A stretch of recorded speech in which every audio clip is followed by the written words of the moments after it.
자금 세탁 방지 AML에 대해서 체인올리시스 한국지사장 백용기 대표님께서 발표해 주시겠습니다. 여러분 박수 부탁드리겠습니다. 네, 안녕하십니까. 저는 체인올리시스 한국 코리아를 대표하고 있는 백용기입니다. 사실 저희 회사 이름이 조금 부르기가 쉽지 않은데요. 블록체인의 체인과 어널리시스, 분석의 두 가지가 합쳐진 그 내용으로 보시면 될 것 같습니다. 따라서 블록체인 분석이 저희가 하는 전문 영역이다라고 이해를 하시면 될 것 같습니다. 오늘은 AML에 대해서 말씀드려보도록 하겠습니다.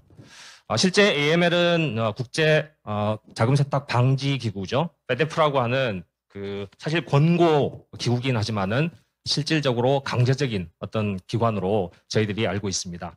대략 한 200여 개 회원국이 글로벌 회원으로 되어 있고요.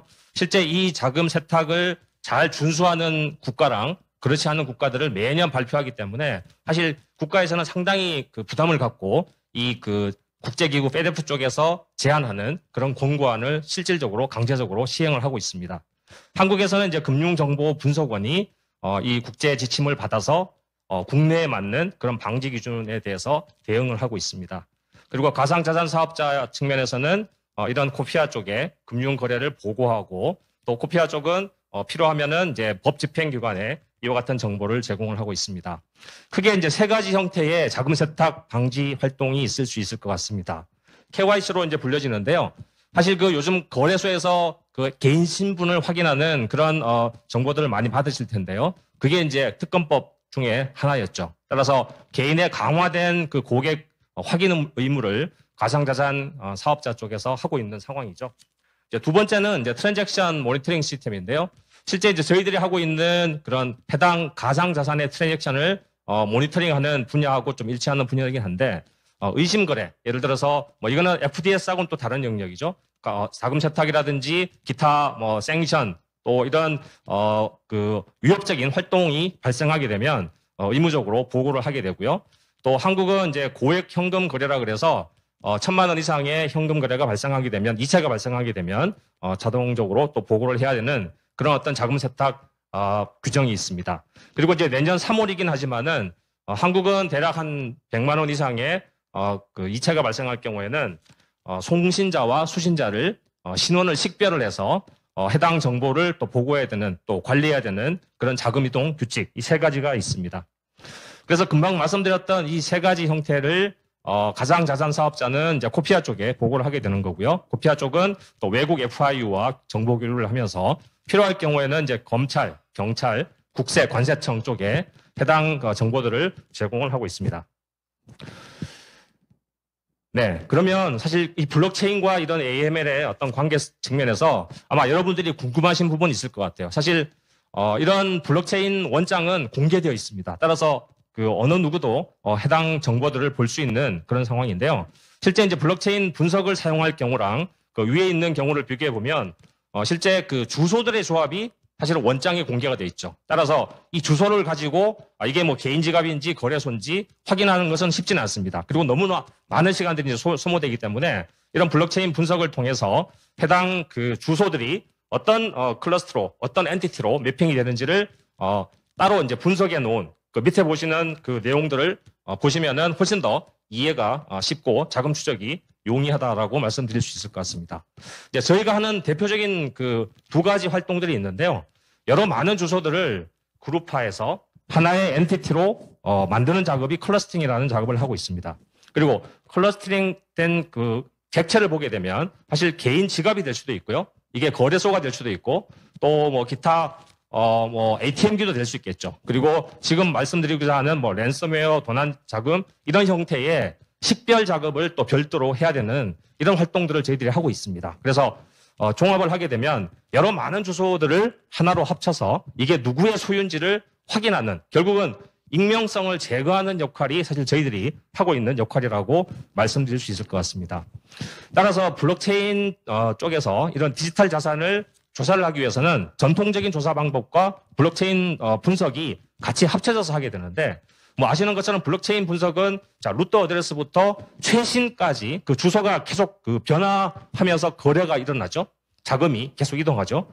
따라서 뭐 2차, 3차까지도 사실은 블록체인 분석을 통해서 그 자금이 어디로 흘러갔는지를 알 수가 있는 겁니다. 그래서 이와 같은 블록체인 분석 작업은 이런 거래 패턴을 아는 데 가장 필수적인 요인이다라고 말씀드릴 수 있을 것 같습니다. 저희가 규정한 약 30가지 어떤 자금 세탁의 카테고리인데요. 왼쪽에 보시는 것이 이제 정상적인 거래라고 보시면 돼요. 하지만 이 오른쪽에 보시는 뭐 아동학대부터 해서 또 생션, 사기 이와 같은 자금 세탁과 관계되는 이런 활동들 때문에 사실은 문제가 발생을 하고 있는 거죠. 예를 들어서 사기만 하더라도 저희가 분류한 카테고리가 사실 수만 가지가 넘습니다. 그래서 이런 자금 세탁에 관계되는 여러 활동들이 이제 불법적인 활동들이 계속 식별이 돼야 되고 식별된 이런 정보들이 실시간적으로 가상자산 사업자 쪽에서 확인을 해서 어떤 트랜잭션이 발생했을 때 그 트랜잭션에 해당되는 불법성 여부를 확인할 수 있도록 하는 것이 이제 저희가 하고 있는 역할이죠.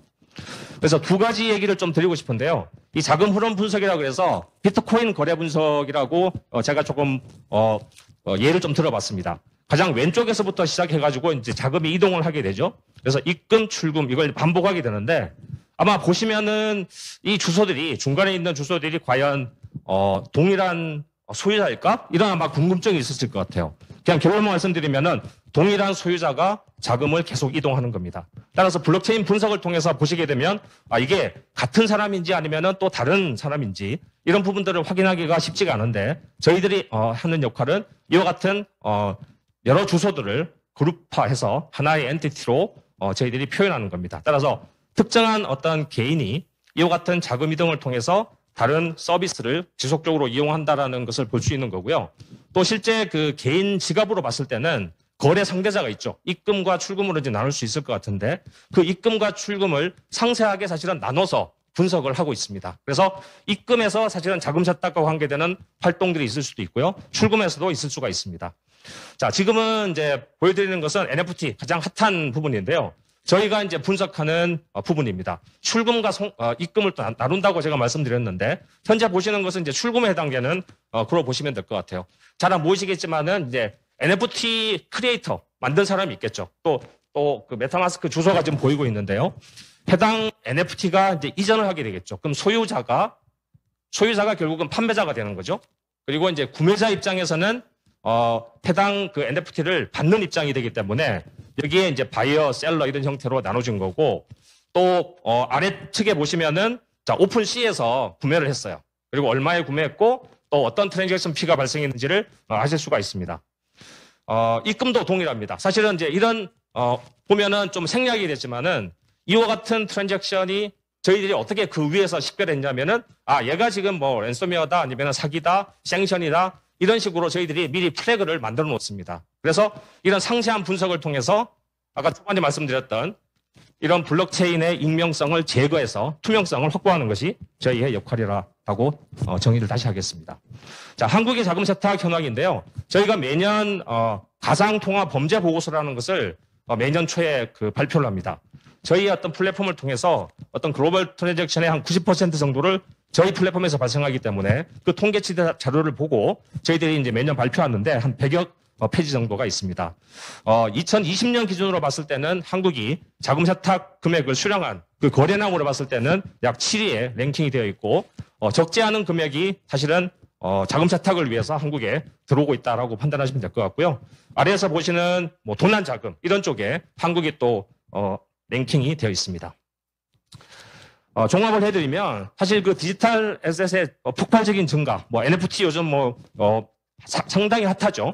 이런 상황에서 과연 이런 규제, 리스크 관리가 사실 중요한 이유는 사실 이런 투명성을 확보하는 것이 중요합니다. 블록체인에서 초기에 아주 좋은 아이디어로 나왔지만은 여러 사실 오용되고 악용됨으로 인해 가지고 사실 불신이 존재한다라는 거죠. 따라서 이런 자금 세탁에 대한 방지 노력은 지속적으로 이루어져야 되고요. 또 저희 체인얼리시스는 이런 블록체인 생태계에 어떤 신뢰를 형성하는데 최고의 또 최선의 노력을 경주하도록 하겠습니다. 이상으로 발표를 마치겠습니다.